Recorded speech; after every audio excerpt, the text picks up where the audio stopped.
ঈদের তো আর মাত্র কয়েকদিন দেরি। এদিকে আমার ড্রেসিং টেবিলের অবস্থা তো পুরোই মেসি হয়ে আছে, তাই আমিও একটু একটু করে সবকিছু গুছাতে শুরু করেছি। এই দিক ওই দিক থেকে এসে যখন যা পেরেছি সব একসঙ্গে রেখে দিয়েছি। এখন আর কি, এখন আমাকে এই সবকিছু একা একা গুছাতে হবে। সমস্ত ছোট ছোট জিনিসগুলো আমি এই বোলটার মধ্যে রাখি, যেন খুব সহজে সবকিছু খুঁজে পেয়ে যায়। বিশেষ করে চুলে বা খোঁপায় দেওয়া জিনিসগুলো আমি সবকিছু এক সাইড থেকে রাখতে শুরু করেছি।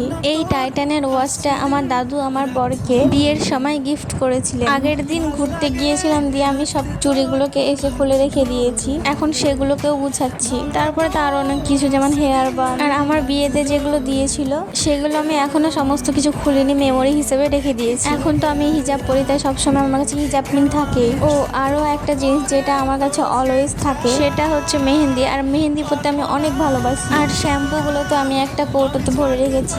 সব চুড়ি তো ওখানে আর্ট ছিল না, তাই আমি এখানে কিছুটা চুড়ি রেখেছি। আর আমার শাশুড়ি মা আমাকে এই রিমুভারটা গিফট করেছিল। মোটামুটি গুছানো হয়ে এসেছে, আর একটুখানি বাকি। তো শেষমেশ অনেক পরিশ্রমের পরে আমার গুছানো ডান। তো কেমন লাগছে তোমরা কিন্তু অবশ্যই কমেন্টে জানাও, আর আমার চ্যানেলটাকে সাবস্ক্রাইব করে